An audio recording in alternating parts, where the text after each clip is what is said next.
ಇನ್ನು ಬಿಡದಿ ಟೌನ್ಶಿಪ್ ವಿರೋಧಿಸಿ ಇವತ್ತು ಜೆಡಿಎಸ್ನಿಂದ ಪ್ರತಿಭಟನೆ. ಬೆಂಗಳೂರಿನ ಫ್ರೀಡಂ ಪಾರ್ಕ್ನಲ್ಲಿ ಇವತ್ತು ಜೆಡಿಎಸ್ ಪ್ರತಿಭಟನೆಗೆ ಮುಂದಾಗಿದೆ. ಬಿಡದಿ ಟೌನ್ಶಿಪ್ ಯೋಜನೆಯನ್ನ ಕೈಬಿಡಿ ಅಂತ ರೈತರ ಪಟ್ಟು ಹಿಡಿದಿದ್ದು, ರೈತರ ಪರವಾಗಿ ಜೆಡಿಎಸ್ ಪ್ರತಿಭಟನೆಗೆ ಧುಮುಕ್ತಾ ಇದೆ. ಪ್ರತಿಭಟನೆಗೆ ಆಧಾರ್ ಕಾರ್ಡ್ ಸಮೇತ ಬರ್ತಿದ್ದಾರೆ ರೈತರು. ರಿಯಲ್ ಎಸ್ಟೇಟ್ ದಂಧೆ ಮಾಡೋರಿಗೆ ಉಪಯೋಗ ಇದು ಅಷ್ಟೇ. ಪ್ರಾಮಾಣಿಕ ರೈತರು ಒಂದಡಿ ಜಾಗ ಕೊಡೋದಕ್ಕೂ ಮುಂದೆ ಬಂದಿಲ್ಲ. ಹೀಗಂತ ರಾಜ್ಯ ಸರ್ಕಾರದ ನಡೆಗೆ ಜೆಡಿಎಸ್ ನಾಯಕರು ಆಕ್ರೋಶವನ್ನು ವ್ಯಕ್ತಪಡಿಸ್ತಾ ಇದ್ದಾರೆ. ಪಾದಯಾತ್ರೆಯನ್ನು ಹಮ್ಮಿಕೊಂಡಿದ್ರು 2 ದಿನಗಳ ಕಾಲ. ಫ್ರೀಡಂ ಪಾರ್ಕ್ ವರೆಗೆ ಬರಬೇಕಾಗಿತ್ತು, ಆದರೆ ದಾರಿ ಮಧ್ಯೆ ಅವರನ್ನ ಪೊಲೀಸರು Hotel Management with AI.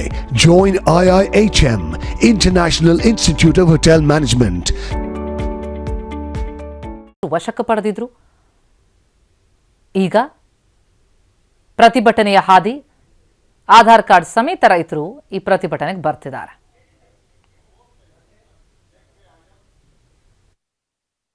ಹೋರಾಟ ಇರ್ತದೆ. ಇದ್ರ ಜೊತೆಯಲ್ಲಿ ಬಿಡದಿ ಹೋರಾಟನೂ ಕೂಡ ಎರಡೂ ಪಕ್ಷದವರು ಒಟ್ಟಿಗೆ ಸೇರಿಕೊಂಡು ಒಂದು ಏನು ಇದರಲ್ಲಿ ಫ್ರೀಡಂ ಪಾರ್ಕಲ್ಲಿ ಅದನ್ನು ಆಯೋಜಿಸಿದೆ.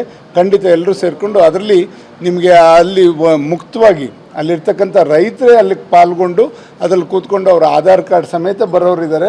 ದಯಮಾಡಿ ಈಗ ಏನು ಮುಖ್ಯಮಂತ್ರಿಗಳು ಇವರು ಕಾಂಗ್ರೆಸ್ನವರು ಇವ್ರು ನಕಲಿ ಇದು ಎಲ್ಲರೂ ಕೂಡ ಆಗಲಿಕ್ಕೆ ಜಮೀನು ಕೊಡಲಿಕ್ಕೆ ಮುಂದಾಗಿದ್ದಾರೆ ಅಂತಕ್ಕಂಥದ್ದು ಏನು ಹೇಳಲಿಕ್ಕೆ ಹೊರಟಿದ್ದಾರೆ, ಅದೆಲ್ಲೋ ಒಂದು ಕಡೆ ಏನು ಇವರು ರಿಯಲ್ ಎಸ್ಟೇಟ್ ದಂಧೆ ಮಾಡ್ತಕ್ಕಂಥವ್ರು ಎಲ್ಲೆಲ್ಲಿ ಅವ್ರಿಗೆ ಸಿಕ್ಕಂಥ ಅಗ್ರಿಮೆಂಟ್ ಮಾಡ್ಕೊಂಡಿದ್ದಾರೆ ಅಂಥವರು ಇದಕ್ಕೆ ಉಪಯೋಗ ಆಗಿದ್ದಾರೆ. ಬಿಟ್ಟರೆ ಇನ್ನು ಫ್ರೀಡಂ ಪಾರ್ಕ್ನಲ್ಲಿ ಇವತ್ತು ಜೆಡಿಎಸ್ ಪ್ರತಿಭಟನೆ ನಡೆಸ್ತಾ ಇರುವಂತಹ ಹಿನ್ನೆಲೆ ಫ್ರೀಡಂ ಪಾರ್ಕ್ ಸುತ್ತ ಸಂಚಾರ ವ್ಯವಸ್ಥೆಯಲ್ಲಿ ಬದಲಾವಣೆಯಾಗಿದೆ. ಬೆಳಗ್ಗೆ 8 ಗಂಟೆಯಿಂದ ಸಂಜೆ 6 ಗಂಟೆಯವರೆಗೆ ಈ ಸಂಚಾರ ಬದಲಾವಣೆ.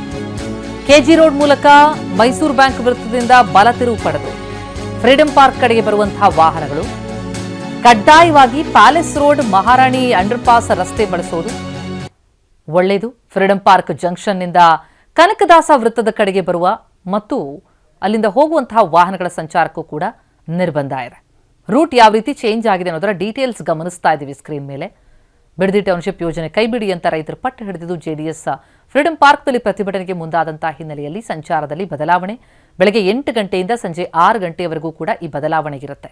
ಕೋಡೆ ಜಂಕ್ಷನ್ ಕಡೆಯಿಂದ ಕೆಆರ್ ಸರ್ಕಲ್ ಕಡೆ ಹೋಗುವಂತಹ ವಾಹನ ಸವಾರರು ವಾಹನ ದಟ್ಟಣೆಯನ್ನು ತಡೆಗಟ್ಟುವುದಕ್ಕೆ ಹಳೆ ಜೆಡಿಎಸ್ ಕಚೇರಿ ಏನಿದೆ ಆ ರಸ್ತೆಯನ್ನು ಬಳಸಬಹುದಾಗಿದೆ. ಹಾಗೆ ಸುಬ್ಬಣ್ಣ ಜಂಕ್ಷನ್ ಇಂದ ಎಂಟಿಆರ್ ಜಂಕ್ಷನ್ ಕಡೆಗೆ ಬರುವಂತಹ ರಸ್ತೆ ಈಗ ಏಕಮುಖ ಸಂಚಾರ ರಸ್ತೆಯಾಗಿದೆ. ತಾತ್ಕಾಲಿಕವಾಗಿ ದ್ವಿಮುಖ ಸಂಚಾರ ರಸ್ತೆಯನ್ನಾಗಿ ಪರಿವರ್ತಿಸಲಾಗುತ್ತೆ.